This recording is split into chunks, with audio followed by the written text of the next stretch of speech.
Hey everybody, I hope you're doing well today. I've got a fun falafel burger recipe for you here.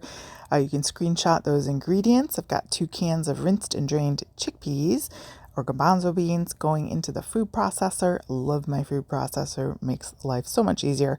Half a cup of breadcrumbs.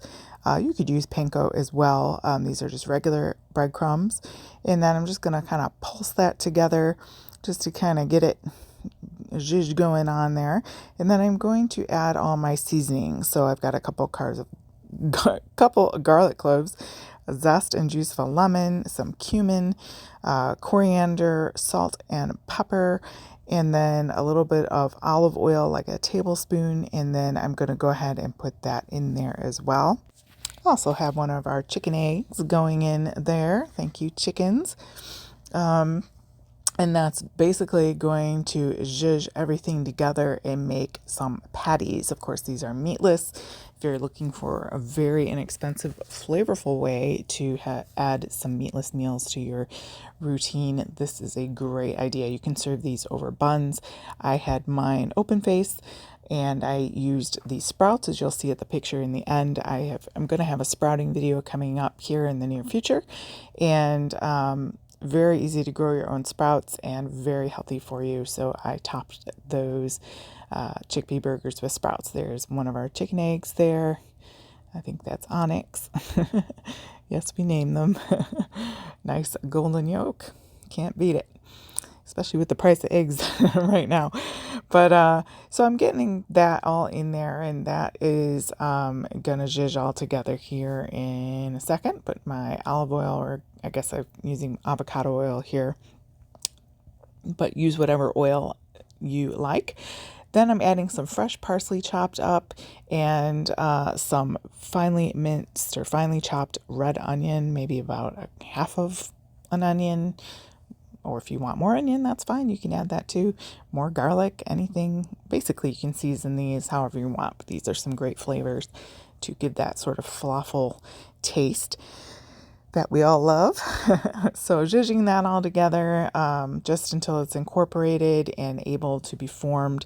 Now, had I done this not for a video, I would take more time with actually popping my patties into the freezer just to let them firm up. You'll see later here when I'm sauteing them that one or two kind of fall apart. But the more you chill those, the better off you'll be in terms of not having them fall apart. All right, so I'm donning some fun gloves here just to keep it nice and neat, and gonna shape my little patties there. I'm just getting a parchment lined tray that I'm going to use them to pop them in. I did pop them in the fridge for a little bit, but just have some cut off parchment on a roll and dump it right out and form your patties. Easy peasy.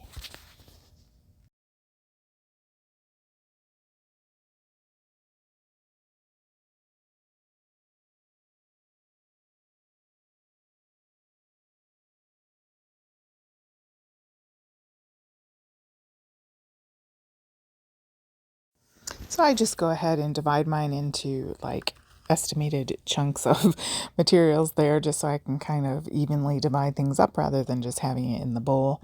And then I could have made my edges a little bit better there. Half the time I'm cooking and making these videos, though I am feeding my family and my time is very, very limited. So yeah, I could have done a better job shaping to begin with. But these, I just trust me, they will hold together on you if you take time to do it, and they're very tasty. This recipe is adapted from the Domestic Geeks, the falafel burger recipe, so go ahead and check her channel out as well, and you will enjoy all of her stuff. I really like her methods. And again, if you learn the method to this, you could do this with white beans. You could do this with, of course, then they won't be falafel, but you know, for vegetarian. White beans, black beans, even pinto beans for that matter, whatever you've got in your pantry, it's a great way to use things up, trying to cut some costs. All right, also you want to have that pan preheated nice and hot with some oil. That way they will be ready to saute and get that tastiness going. All right, don't forget to hit that like and subscribe. Check out those links below. Some of those are affiliate links and at no extra cost to you. I do get a small commission for that. That does help pay for this artist. Thank you so much for your support. I really appreciate you taking the time to watch these videos. So I've got my trusty Cuisinart pan here that probably needs to be replaced soon. It's a 12-inch skillet. You could use whatever you've got that will fit the 4 patties in there. You could even use like a flat griddle would be fine too. And you could even probably put these in the air fryer if you've got that, or the Instant Pot air fryer lid mechanism there. But make sure your pan's nice and hot, get that oil in there and get those going. And probably about 3 to 4 minutes per side. And then you can see the nice color as I turn these over. So tasty. And there comes my oops. Oh well. C'est la vie.